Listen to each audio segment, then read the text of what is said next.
여러분, 우리가 성경을 통해서 살펴보면 시대마다 하나님께서 찾으셨던 사람들이 있었습니다.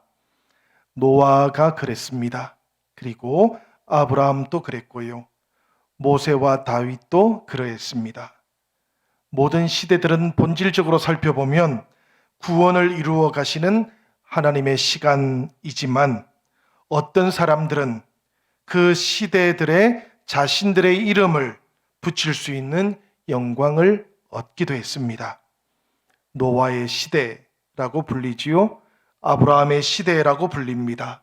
모세의 시대가 되었고 다윗의 시대로 기억이 됩니다. 우리가 성경을 통해서 고대 이스라엘의 초기 역사를 살펴보면 모세와 여호수아 시대를 지난 다음에 사사들과 왕들의 시대가 이어지는데요. 그런데 이 사사들과 왕들의 시대 사이에도 우리가 성경을 통해서 살펴보면 별처럼 빛나는 한 사람을 우리가 보게 됩니다. 바로 사무엘인데요. 이 사무엘이 약 50년 동안이나 이스라엘의 마지막 사사로서 그리고 제사장으로서 사명을 감당했습니다. 그래서 우리가 이 사무엘 상하 성경을 읽으면 우리가 어김없이 사무엘의 시대를 만나게 됩니다.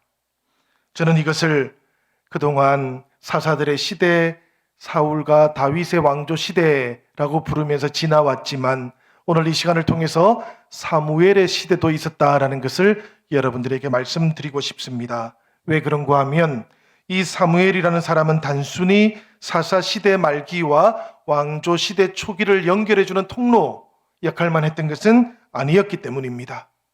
생명력을 잃어버린 시대에 새로운 생명을 불어넣기 원하셨던 하나님께 가장 적극적이고 또 가장 신실하게 응답하면서 새로운 시대를 열었던 사람이 바로 이 사무엘이었기 때문에 그렇습니다.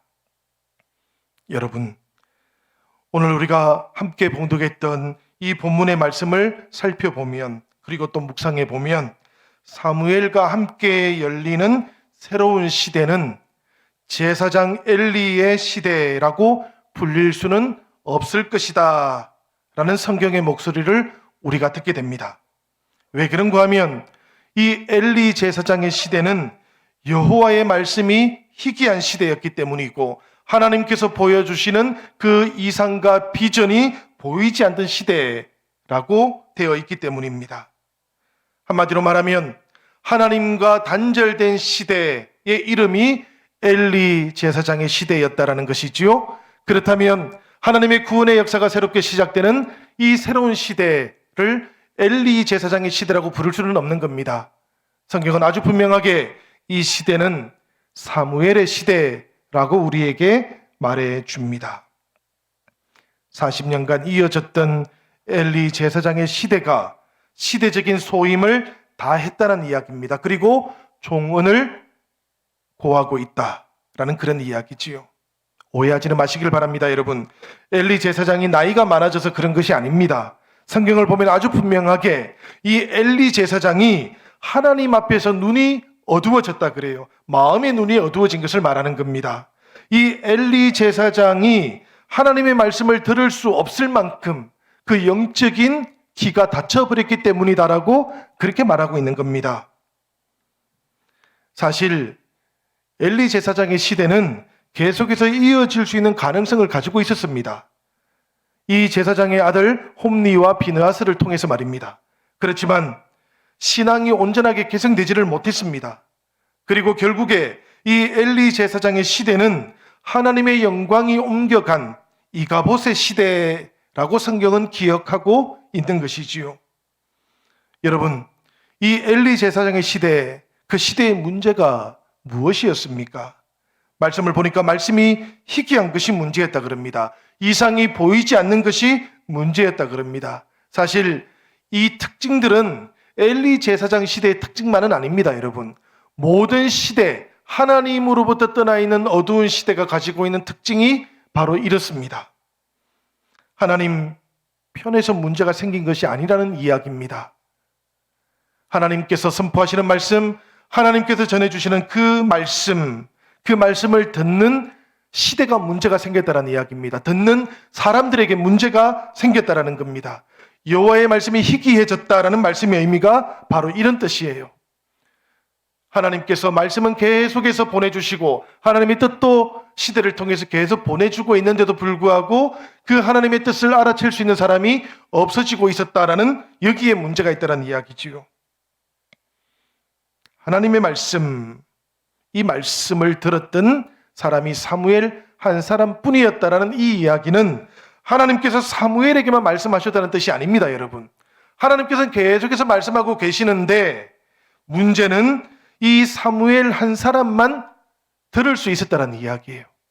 하나님께서는 당연히 엘리 제사장에게도 말씀을 하셨던 겁니다.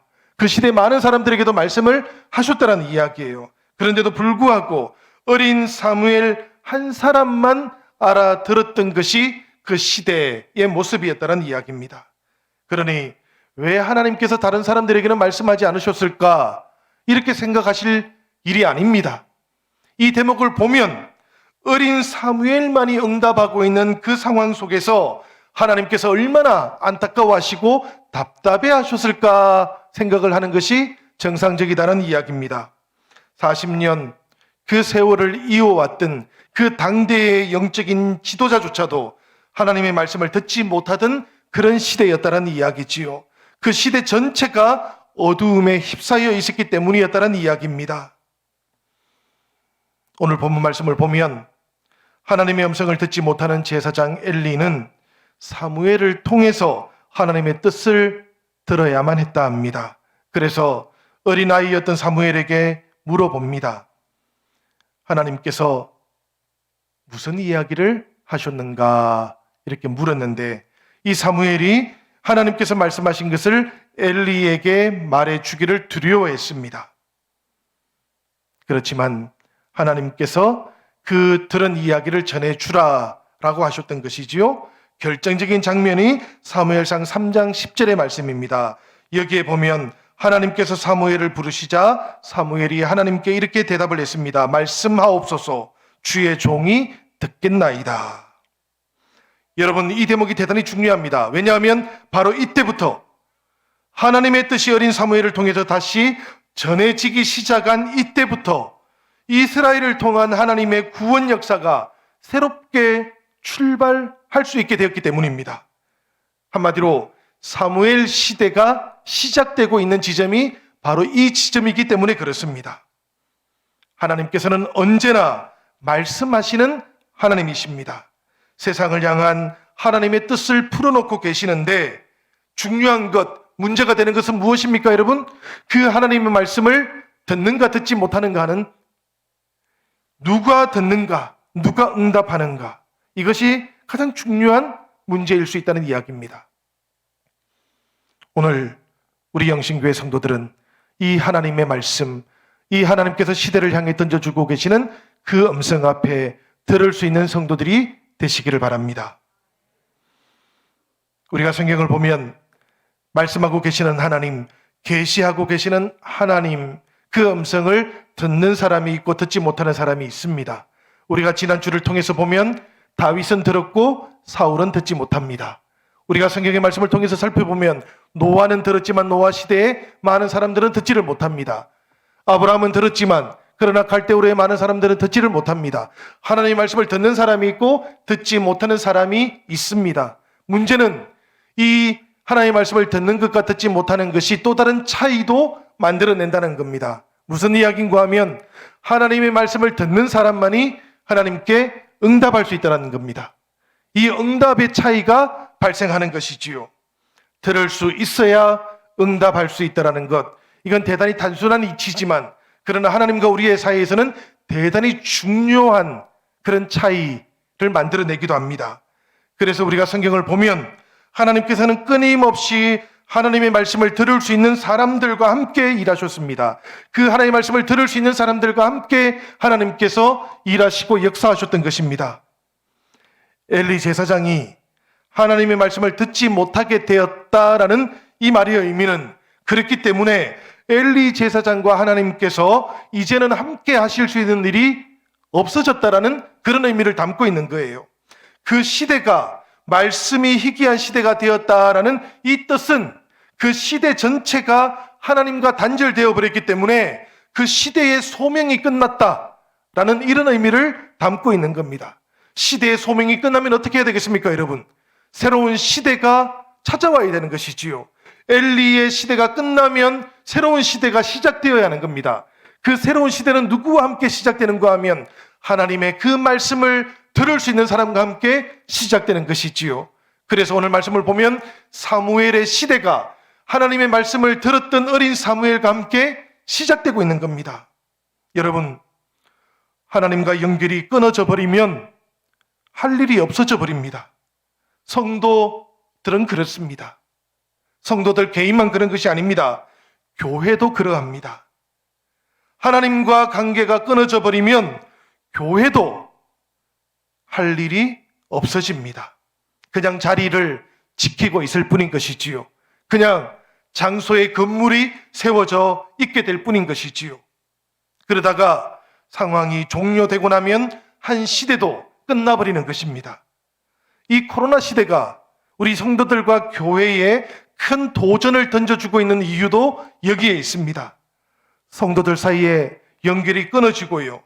우리들 각자의 삶 가운데에서도 예배가 끊어지고 결국에는 하나님과 이어진 그 관계도 끊어지게 되고 나면 결국 한 시대도 시대적인 소임을 다하고 사라져버리는 것이기 때문에 그렇습니다. 신앙생활을 대하는 기존의 패러다임들이 전환되고 있는 이때에 그래서 하나님의 말씀을 듣는 사람, 하나님의 말씀을 들을 수 있는 사람이 더욱 중요해지는 것이지요. 이 시대에 하나님께서는 하나님의 말씀을 들을 수 있는 사람들을 애타게 찾고 계시는 줄로 생각이 됩니다. 바로 이런 사람들과 함께, 바로 이런 교회들과 함께 하나님께서 새로운 지혜를 주시고 새로운 시대의 생명의 역사를 새롭게 시작하기를 원하시기 때문입니다. 여러분, 선후가 연결되어 있는 두 가지가 오늘 우리에게 그리고 교회에는 꼭 필요합니다. 먼저는 여전히 그리고 더 강력하게 하나님의 말씀을 듣고 하나님의 말씀과 연결되는 것이 필요합니다. 이것을 빼고 새로운 패러다임을 우리가 만들어가고 어떤 방법을 찾는 것은 아무런 의미가 없습니다, 여러분. 하나님의 말씀을 예전보다 더욱더 우리가 강력하게 들을 수 있어야만 합니다. 그러나 동시에 여기에 이어지는 것이 있습니다. 하나님께서 주시는 지혜를 통해서 사무엘 시대를 교회가, 성도들이 힘차게 준비해야 한다는 것입니다. 오늘 이 시대 사무엘의 새로운 시대가 말하는 것은 바로 이 코로나와 함께 그리고 코로나를 극복해 나가는 새로운 시대를 의미하는 것일 겁니다. 하나님의 말씀이 있는 곳, 하나님의 말씀이 들리는 곳, 하나님의 말씀을 들을 수 있는 사람들이 있는 그곳에 하나님의 새로운 일이 생겨나는 것입니다. 하나님과 연결되고 하나님께 응답이 있는 곳에 시대의 새로운 무대가 생겨난다라는 것, 이것을 기억하시기 바랍니다. 여러분, 아브라함 시대에 가장 화려하고 가장 발전되어 있었던 저 갈대아 우르가 역사의 주무대였던 것 같지만 그러나 하나님의 새로운 역사는 어디에서 시작되었습니까? 척박했던 땅, 그러나 약속의 땅, 그 하나님의 땅에서 새로운 역사가 시작되었던 것 아닙니까? 사실 생각해보면 이 갈대아 우르와 그리고 저 약속의 땅은 너무나 큰 차이가 있는 곳이었습니다. 그러나 하나님께서는 그 척박한 땅을 오히려 역사의 주무대로 만드셨던 분이셨습니다. 그곳에 하나님의 말씀을 들을 수 있던 사람들이 있었기 때문이지요. 오늘 말씀을 통해서도 보면 하나님께서는 하나님의 말씀을 들을 수 있었던 사무엘에게 이제 내가 너와 함께 일하고 싶다, 이렇게 말씀하셨던 것이지요. 너를 통해서 구원의 역사를 펼쳐나가겠다라고 그렇게 말씀해 주셨던 것입니다. 그리고 성경을 보시기를 바라요. 실제로 역사는 그렇게 흘러갔습니다. 이 사무엘과 함께 새로운 역사가 시작되었던 것이지요. 여러분 한번 생각해 보시길 바랍니다. 사무엘은 레위지파 출신이기는 했지만 사실 제사장 엘리가 볼 때에도 그리고 그 시대 사람들이 볼 때에도 그저 평범했던 아이였습니다. 무명의 아이에 불과했습니다. 그렇지만 이 무명의 아이였던 사무엘이 하나님의 말씀을 듣는 사람이 되었을 그때에 하나님께서 이 사무엘을 사용하셨습니다. 하나님께서 이 사람과 함께 일하겠다라고 결정을 하셨습니다. 어린 사무엘이 하나님과 연결되고 응답하게 되니까 무명의 사무엘 인생이 새로운 시대를 여는 하나님의 무대가 되었던 것이지요. 사사시대에서 왕의 시대로 패러다임이 격변하고 있던 그 시대 한가운데에서 하나님의 구원 역사를 새롭게 열어가는 그 시대의 주인공, 주역이 바로 이 어린 사무엘이 되었다라는 그런 이야기입니다. 여러분, 말씀하시는 하나님, 그 하나님의 음성을 들을 수 있는 사람이 이렇게 중요한 겁니다. 오늘 우리 시대 이야기이기도 합니다, 여러분. 오늘 우리 시대, 우리가 살아가고 있는 교회 시대가 저 엘리 제사장 시대처럼 말씀이 희귀한 시대가 되었기 때문에 그렇습니다. 물론 말씀이 없어서는 아니에요. 그렇지만 어떤 말씀을 먹어야 할지 분간하기 어려운 시대가 된 것은 분명합니다. 마실 물과 마시지 말아야 할 물을 분간하기가 어려워진 시대가 되었으니 성도들은 생명의 말씀과 끊어지는 경험들을 계속해서 하고 있는 것이지요. 여러분, 이럴 때 우리가 어떻게 해야 되겠습니까? 우리가 깨어 있어야 되지 않겠습니까? 엘리 제사장이 잠들어 있을 그때에도 어린 사무엘은 지성소에 불을 밝히면서 깨어 있었던 것이지요. 어린아이가 그 불을 밝히고 있기만 했던 것이 아니었던 것 같습니다. 하나님께서 임하시는 그 자리에 이 어린 사무엘의 온 마음이 하나님을 향해서 밝혀져 있었던 것 같습니다. 그러니 어린 아이였던 그 사무엘이 하나님의 음성을 들을 수 있게 되었던 것이지요. 우리가 깨어 있어야 하는 이유가 여기에 있는 겁니다. 우리가 우리 영혼의 불을 밝히고 우리 마음의 불을 밝혀야 되는 이유도 여기에 있는 겁니다. 여러분, 계속해서 잠들어 있다가 잠시 잠깐 우리 육신의 길을 열어서 하나님 말씀하세요 라고 해가지고는 하나님 음성을 듣기가 어렵지 않습니까? 우리의 삶이 하나님께 딱 맞춰져 있어야 되는 것이지요. 다윗을 바라보신 하나님의 말씀, 그 표현을 들어보면 하나님 마음에 꼭 맞는 사람이라야 하나님의 말씀도 들을 수 있는 것이지요. 사무엘은 그런 사람이었던 겁니다. 그저 사무엘이 밤에 지성소에서 일을 하면서 그 등불에 불이 꺼지지 않기를 지켜보고 있었던 것만은 아니라는 이야기입니다. 그 삶이 하나님을 향해서 깨어 있었던 것이고요. 그 마음과 영혼이 하나님을 향해 깨어 있었기 때문에 말씀이 들렸던 겁니다. 여러분, 우리가 들으려고 해도 들을 수 있는 게 아닙니다. 말씀이 들려야 되는 겁니다. 들리기 위해서는 우리의 삶이 하나님께로 잘 맞추어져 있어야 되는 것이지요. 그래서 우리가 기도해야만 하는 겁니다. 기도의 불을 밝혀야 되는 것이고, 기도하면서 성령의 불이 꺼지지 않도록 우리의 마음을 잘 살펴볼 수 있어야 되는 겁니다.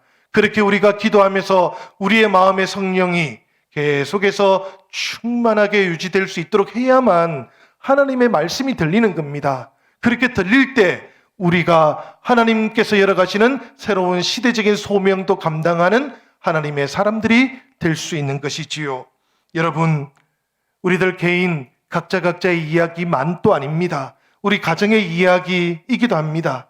우리 가정에 기도의 불이 밝혀져 있어야 되고요. 우리 가정에 하나님의 말씀이 들려야만 가정이 살아나고 회복되는 겁니다. 문제가 다 사라지면 하나님의 말씀이 들리겠지. 순수가 다른 겁니다, 여러분. 반대인 겁니다. 여러 가지 문제들이 있고 일이 산적해 있다 할지라도 하나님의 말씀이 우리의 가정에 먼저 들려야 되는 겁니다. 그러면 여러 가지 가정의 일들이 하나님의 말씀에 따라서 질서가 잡혀지는 것이지요. 정렬이 새롭게 되는 것이지요. 그리고 길이 보이게 되는 겁니다. 가정뿐만 아니라 교회도 그러합니다, 여러분. 교회도 하나님의 말씀이 들려야만 교회인 겁니다. 여러분, 제사장 엘리가 살았던 성막을 한번 생각해 보시길 바랍니다. 이 성막이라고 하는 곳은 모든 것들이 다 하나님을 위해서 세팅되어 있는 곳 아닙니까? 그곳에 있는 것들은 전부 다 하나님과 관계되어 있는 것들만 있어요. 하나님이라고 하는 그 이름을 빼고 나면 아무것도 없는 곳입니다. 그곳에 엘리가 살고 있었던 거예요. 그런데 이 엘리 제사장이 있던 곳에 딱 한 가지만 없었다 합니다. 그게 뭔가 하면 하나님의 말씀이 없었다라는 것이지요. 하나님의 말씀이 들리지 않았다는 겁니다. 모든 것들이 다 하나님과 연관되어 있던 그곳에 정작 하나님의 말씀은 없었다라는 것이지요. 교회가 이 엘리 제사장의 성막을 생각하면서 타산지석으로 삼아야만 합니다. 교회는 생각해 보면 모든 것들이 다 하나님과 관계되어 있지 않습니까? 모든 것들이 하나님을 위해서 준비되어 있는 곳입니다. 이곳에 사람을 위해 준비되어 있는 것 하나도 없습니다, 여러분. 우리들을 위해서 준비되어 있는 게 아닙니다, 이 자리는. 오직 하나님을 위해서 준비되어 있는 곳입니다. 그러니 이 교회라는 곳에는 당연히 하나님의 말씀도 들리는 곳이라야 됩니다. 하나님의 말씀이 강력하게 울려 퍼지는 곳이라야 되는 겁니다. 그래야만 교회인 것이지요. 여러분, 하나님께서 일하셔야만 교회가 새로운 일을 하는 곳이 되는 겁니다. 하나님의 말씀이 들리는 곳에 하나님께서 새로운 일을 행하시는 것이고, 하나님께서 일하셔야만 교회도 새로운 일을 할 수 있는 곳이 된다라는 것을 기억하시기 바랍니다. 교회가 어디에 있는지는 중요하지 않습니다. 교회가 어떤 규모를 가지고 있는지도 하나도 중요하지 않습니다. 중요한 것은 교회라면 하나님의 말씀이 들려야 된다는 겁니다. 하나님의 말씀이 들리기만 하면 그곳이 어디라 할지라도 그곳이 시대의 중심이 되는 겁니다. 하나님께서 일하시는 역사의 주무대가 될 수 있는 겁니다. 오늘 우리 영신교회가 이런 교회가 될 수 있기를 바랍니다. 하나님의 말씀이 들리는 곳이 되고 하나님의 말씀을 들을 수 있는 성도들이 있는 교회, 그 교회가 영신교회가 될 수 있기를 바랍니다. 우리가 성경을 통해서 살펴보면 하나님께서는 단 한 번도 상황을 변화시킨 다음에 사람들을 그곳에 채워넣지 않았습니다. 필요하면 하나님께서는 언제라도 사람을 새롭게 세우셨어요. 그 사람들을 세우시고 하나님의 역사를 새롭게 이루어 가셨던 겁니다. 오늘 그 일을 위해서 우리 교회는 네 분의 장로님을 세우는 공동의회를 개최하는 겁니다. 사랑하는 여러분, 하나님의 말씀을 들을 수 있는 주의 종을 세워주시기를 바랍니다. 그리고 세움받는 장로님들은 누구라도 하나님의 말씀을 들을 줄 아는 종들이 될 수 있도록 기도해 주시기를 바랍니다.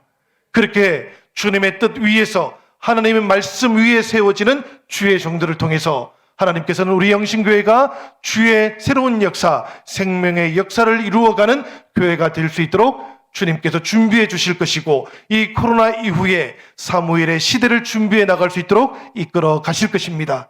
그때 하나님께서 우리 영신교회를 통해서 시대의 소명을 감당하는 교회, 새로운 하나님의 역사의 주무대가 되는 교회로 우리 영신교회를 인도해 주실 줄로 믿습니다. 이 하나님의 새로운 역사를 기대하시면서 이 시간 우리 다 함께 기도하도록 하겠습니다.